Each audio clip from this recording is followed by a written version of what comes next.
Hello everyone, welcome back to my channel. Today I'll be talking about this how to fill this form IMM1294e. So I filled this form when I was applying for Canadian student visa from my home country, that is India. So let's see how we can fill this form. So we'll start filling this form from here. I want service in. So we'll see what is the drop down. So it asks us to choose the language. So the two language options are English and French. So I chose English. Then it's ask about personal details. So I gave my name over here. Let's say you type in your name over here. And then you need to give names as shown on your passport travel document. So I don't have any other names. This is the only name that is mentioned on the passport or travel document. Have you ever used any other name? So in my case, no. This was the name that I used. So I marked no. Then the next option was you need to fill your gender. So I selected female over here, and this option over here you have to fill your date of birth in YYY format. So let's say uh, this is my date of birth, okay, and then you need to fill your place of birth, okay. So you can mark your place of birth, and then you need to select the country or territory of your place of birth, okay. So in my case I'll select India. Then you need to select your citizenship. You belong to which country where you hold the citizenship. So I selected India over here. Then current country or territory of residence. So currently where are you residing? So that you need to select. What is your status in that particular country, that you need to select. So for in my case I selected citizen. There are other options as well for the current country of residence. Then previous countries or territories of residence. During the past 5 years, have you lived in any country or territory other than your country? Okay, so in my case, it was no. So I marked it as no. Otherwise, you can say yes if you have resided in any of the country in past 5 years for more than 6 months. Then only you have to declare the name of those countries. So the ninth column is country or territory where applying. So this column basically means that if you are applying from a country or territory you live in. So where you are living currently, are you applying from same country or territory? So in my case the answer was yes. And in case if you fill yes, that means that I am applying for student visa from the country where I live in, where I hold the citizenship from. So I marked this option as yes. If you are applying from a different country, then you need to mark no and you need to give the details of that particular country.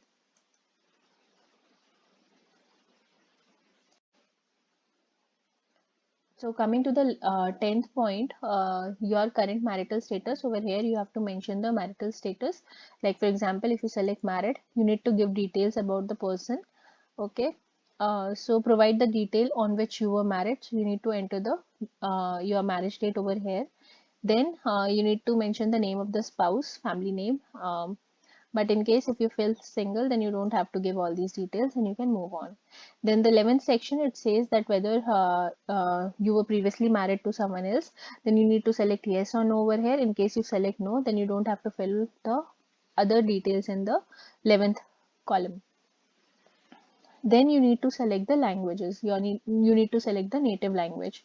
So in this, for example, I select Hindi as my native language. See, okay. And then are you able to communicate in English or in French? So you need to select that. So whether you are able to communicate in both or neither. So I selected English. Okay. I think in case if you select both, then you need to fill in which language you are more proficient in. Okay. So in case if you select only English, you don't have to fill anything over here. Okay. Have you taken a test from a designated testing agency to access your proficiency in English or French? So in my case, I filled it as yes, I gave IELTS, and if someone has not given IELTS, they can mark it as no.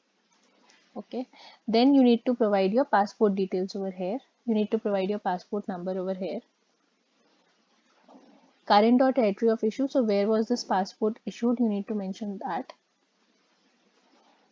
Issue date and then expiry date of your passport, that you need to mention over here.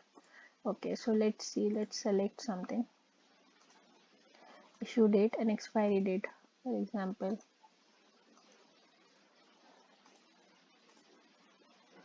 2009. Okay, so you will select the expiry date as well. For this trip, you will use a passport issued by Ministry of Foreign Affairs in Taiwan. So if you select, I think when I selected India, these two options grayed out, so I don't have to fill about this. Then for this trip, will you use a national Israeli passport? These two options also grayed out when I selected India as the country or territory of issue. The next option that we have is national identity document. So it says, do you have a national identity document? I marked it as yes, and I gave the same information which I gave over here. I gave the passport number, country or territory of issue, issue date and expiry date, same as passport. Because I mentioned my passport as a national identity document. Then we move on to next part which says USPR card. So I marked no over here. When I marked no over here, both these tabs grayed out. Then comes contact information. So in contact information, we need to give our address.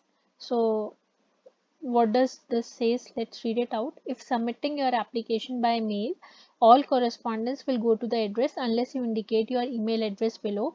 So if you are submitting your application by mail, I submitted my application online, so I was getting all the information on my email. Whenever there was an update on my application, I was getting an email. So I mentioned the correct email. So make sure that you mention the correct email, the one that you're using currently.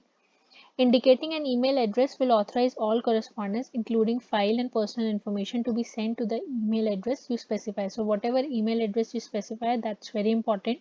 All the information will be going to that particular email address.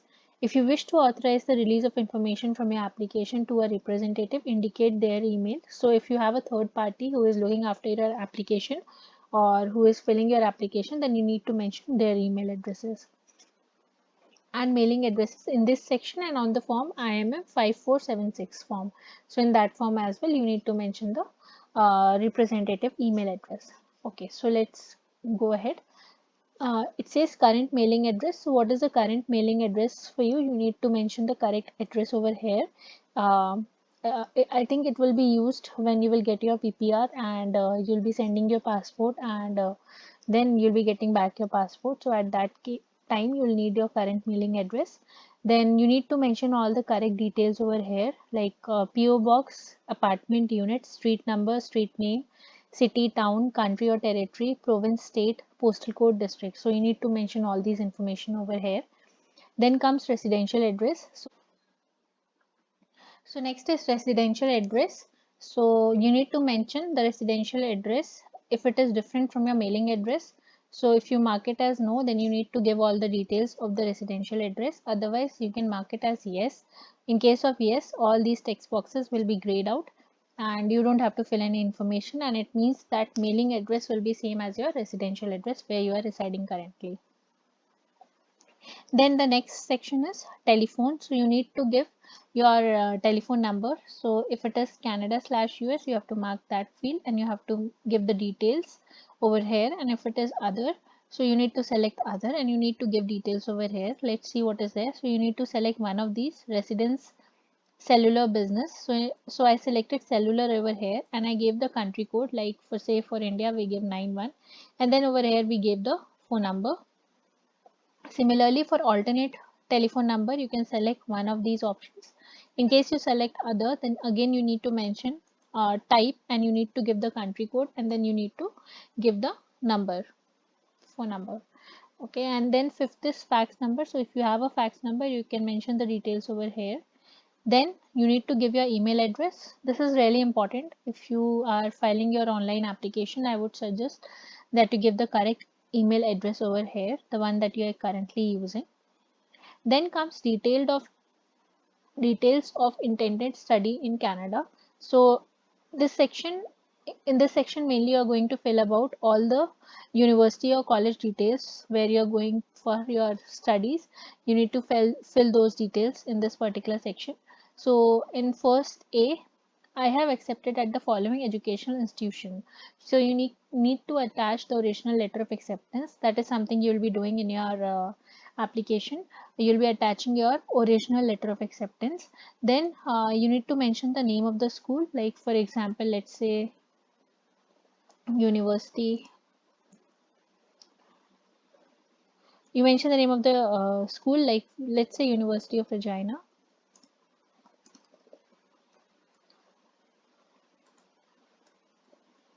Then my level of study will be, then you need to mention a level study. So for example, if you are going for masters, then you need to select appropriately. So I selected master's degree.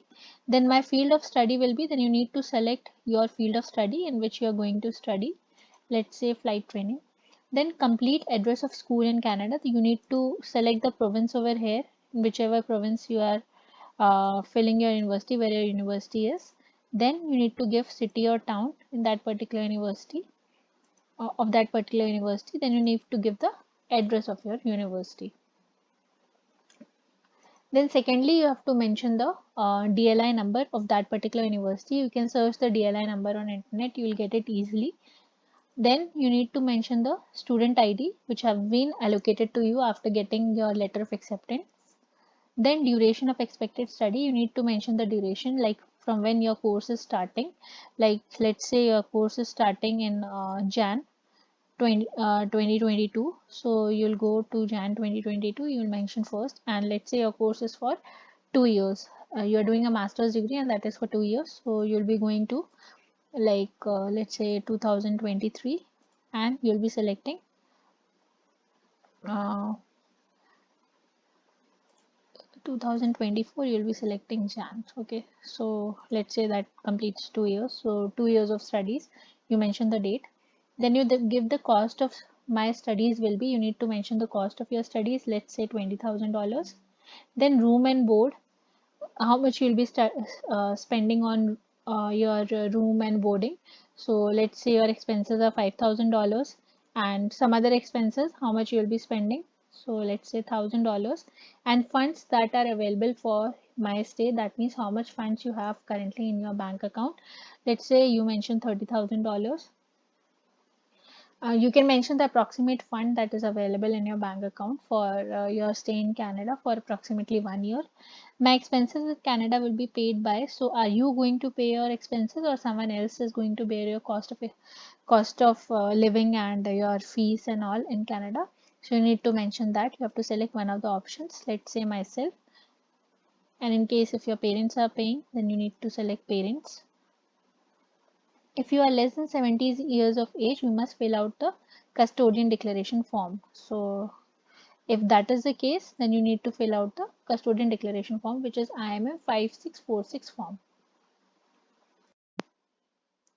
The next section is education, where you need to mention your post-secondary education. You need to mention about your university or college. So if you had any post-secondary education, then you need to give the option yes or no. So in case of yes, you need to fill these details.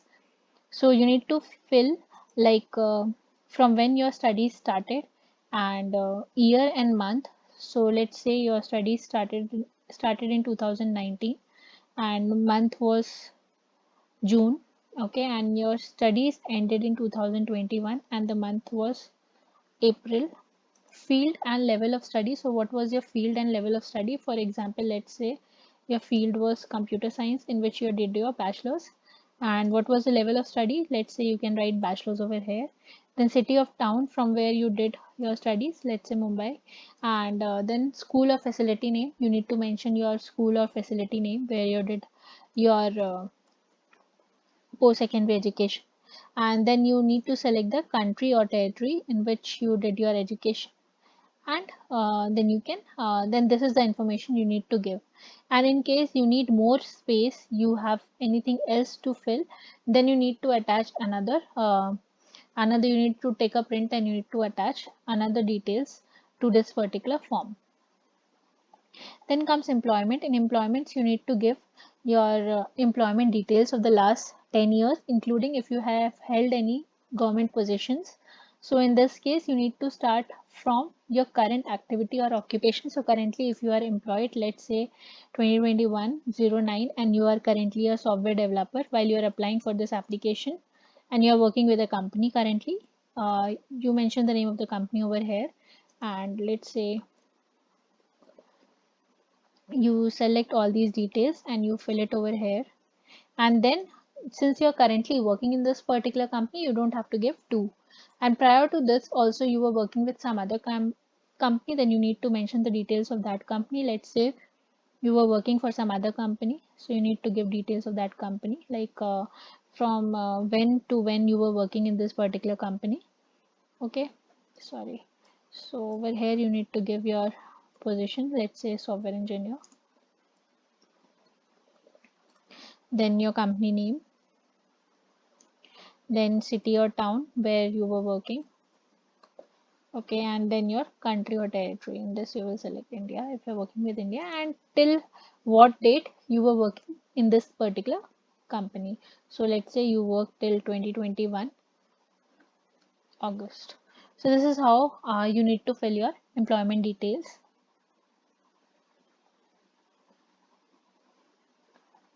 So this will be auto-filled.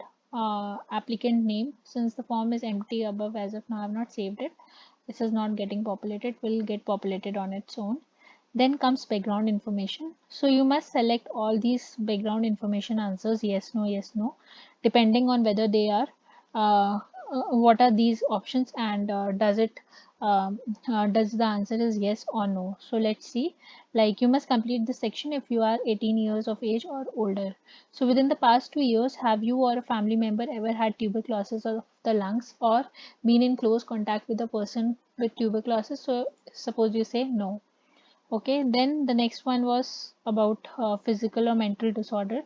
Then do you have any physical or mental disorder that would require social or health services other than medication during a stay in Canada? You need to give your answer in yes or no over here. If yes is applicable, you need to mention more details about it. Have you ever remained beyond the validity of your status, attended school without authorization, or worked without authorization in Canada? You need to give the details yes or no. Let's say no. Have you ever been refused a visa or permit? So this you have to answer carefully. Denied entry or ordered to leave Canada or any other country or territory? You need to mark this answer. For example, you say no. Have you previously applied to enter or remain in Canada? You mark this as no. So this gets grayed out. D part. Have you ever committed, been arrested for, or being charged with, or convicted of any criminal offense in any country? So suppose you mark no, then this area will get grayed out.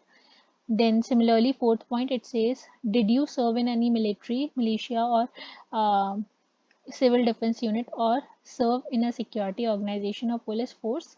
So you need to mention the details. So let's say you mention no, then this area will be grayed out. Then the fifth point, it says, are you or have you ever been a member or associated with any political party or other group or organization which has engaged in or advocated violence as a means to achieving a political or religious objective, or which have been associated with criminal activity at any time? So let's say if you select no.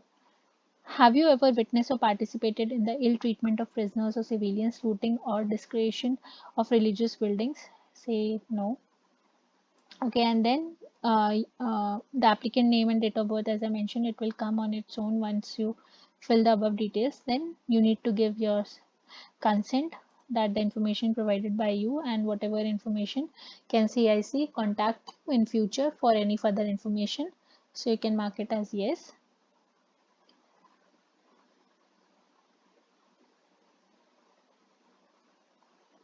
You can fill in your signature over here. Date, current date, you can select current date over here. Okay, and then you need to click on validate. So once you click on validate, there are some barcodes which will get generated in your original application. I think that is used for validations. And if there is any issue with your application, some fields you have not filled, it will mark it as red and it will give you the issues. So for example, all these fields, if you have left, then it will give in red and you need to fill these details. So I hope this video was helpful for everyone, and all the best for your application. Thank you for watching.